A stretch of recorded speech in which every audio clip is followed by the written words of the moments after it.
Welcome back, everybody, to Corruption, Crime, and Compliance. And I want to walk you through an FCPA resolution that came out recently involving an Omaha, Nebraska based agricultural company called the Scoular Company. And I have to tell you, this is one of the more interesting foreign bribery cases I've seen in a while, not because of the dollar amount, though 10.2 million is nothing to sneeze at, but because of just how ordinary the scheme looked from the inside. So let me set the stage. This isn't a case about winning a government contract. It's not about getting a license or a permit from some foreign ministry. Case came out of a routine cross-border logistics scheme. And Scoular ships corn and other agricultural products from the United States into Mexico. And under Mexican law, those shipments get inspected at the border for dirt, soil, and other impurities. Makes sense, okay? That's a normal regulatory function. But here's how it went wrong. Between 2013 and 2019, when Mexican inspectors found that prohibited material, dirt, soil, contamination, Scoular, they found this. Scoular employees authorized their customs brokers to pay off the inspectors so the trains could cross anyway. And I want to really sit with the simplicity of this scheme because that's the lesson. The brokers paid about $2,000 per train, just a flat, consistent, almost boring, immaterial number. Then the brokers turned around and invoiced Scoular for reimbursement, describing the charge as a, quote, reinspection fee. And Scoular paid those invoices routinely for 6 years. Now, I've seen other cases like this. There were medical device companies at the Mexican border where the distributors were engaged in certain bribery payments, and they tended to be around this amount for getting customs and getting things through customs into Mexico. Secondly, this is a fairly vanilla case in the sense of it just relates to customs fees. It's not about winning a contract. It's not about having a third-party agent who, is secretly funneling money to some big high-level foreign officials. So that's why this is interesting in that DOJ decided to prosecute this. Now, let's go back to the story. Employees weren't hiding this in some sophisticated way. They were talking about the shipments and the payments over WhatsApp and other informal channels. No shell companies, no elaborate laundering structure, just a mislabeled invoice paid over and over again that apparently nobody in the organization stopped to test against reality. And I will tell you, I've had clients come to me with unexplained, inexplicable customs fees that were added to the bill and saying, we don't know what this is for. Could this be bribery? Should we check this out? And my uniform answer consistently was, yes, you need to check it. And this is a reminder of how important it is to have somebody review those invoices and review those invoices for unexplained charges. So by the time in the Scoular case, this was all total up, Scoular had authorized more than $400,000 in bribes and in exchange avoided more than $6.5 million in fees, delays, and remediation costs it would have otherwise incurred from rejected or delayed shipments. So there was a real business benefit driving this, which is exactly why it's so important for compliance officers to understand how something like this takes root. Now, here's a twist in the case that I think is genuinely significant, and it's one of the reasons DOJ leaned in hard on this one. Prosecutors determined that a portion of the bribe money ultimately benefited people associated with a cartel operating along the U.S.-Mexico border. And to be clear, DOJ was explicit. Scoular did not know that.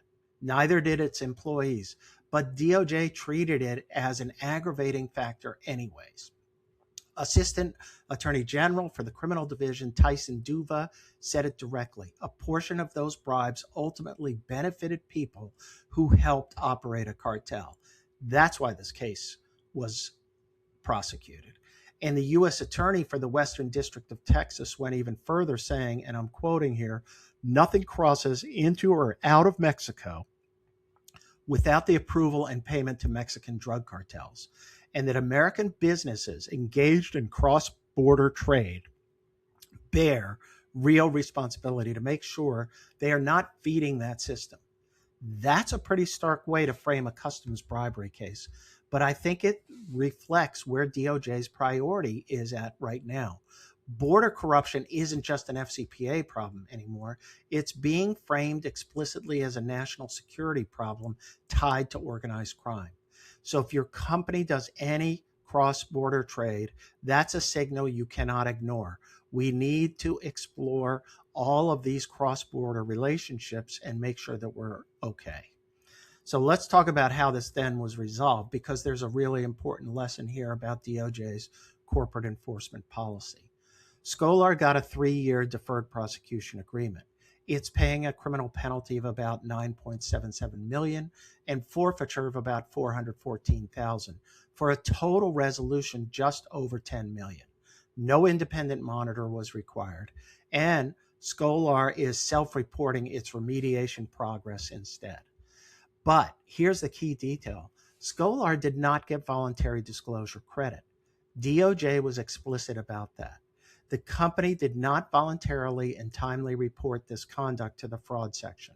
What Scoular did get credit for was cooperation, conducting its own internal investigation, giving DOJ detailed factual presentations, identifying the individuals involved, producing and organizing documents, and getting counsel for current employees so they could participate in the investigation. DOJ did note, and this is a detail worth flagging, that there were, quote, certain deficiencies in the early part of the investigation. They don't spell out what those were, but it tells you the cooperation wasn't viewed as perfect from day one. The upshot, Scoular got only a 25% reduction off the bottom of the sentencing guidelines range. That's meaningful, but it's a lot less generous than full voluntary disclosure credit would have gotten them. And that gap, ladies and gentlemen, is worth millions of dollars.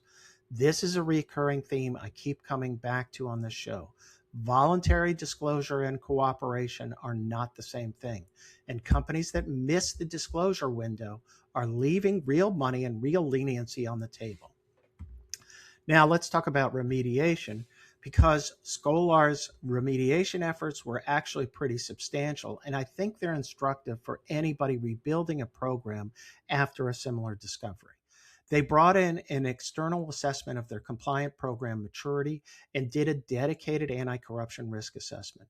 They restructured their entire compliance function and added senior leadership oversight over both compliance and business operations. They eliminated the customs brokers tied to the reinspection payments entirely, just cut them out. They strengthened risk-based monitoring, added software tools to actually track it. They rewrote their code of conduct and their anti-corruption, conflicts of interest, and third-party management policies. They added audit rights and anti-corruption clauses into third-party contracts, and they revised their financial controls around high-risk transactions and rolled out targeted training. That's a real overhaul, not a cosmetic policy update. And I think that's exactly why DOJ didn't require an independent monitor here. When you can show the regulator that you've actually rebuilt the operating model that allowed the misconduct, not just issued a memo about it, that carries real weight.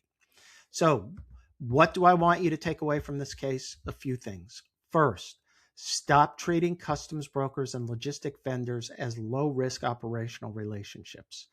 Anybody who interacts directly with a foreign government official on your behalf, especially at a discretionary enforcement point like a border crossing, needs to be managed like a high-risk third party. Full stop. Second, test the substance behind recurring payments. A plausible sounding invoice description is not verification. If you're paying the same vendor the same suspiciously round number over and over again for something described in vague regulatory language, that's your signal to dig in. Third, Get your compliance function real visibility into your operational data, your accounts payable, your logistic records, your third-party payment patterns. You cannot catch a pattern you cannot see. And finally, if you find something like this internally, move fast on the disclosure decision. The Scoular case shows you exactly what it costs to get that timing wrong. That's the case, folks. A $2,000 payment made train after train after train, dressed up as a reinspection fee, running quietly for 6 years until it became a $10 million federal resolution. And most importantly, if you're engaged in business operations on the Mexican border, now's the time to reinspect, reassess, and review and revise your compliance operations and handling of third parties on the border, because DOJ is telling you otherwise we're going to be looking at these as under our own auspices as an FCPA violation. As always, thanks for listening to Corruption, Crime, and Compliance, and I'll see you next time.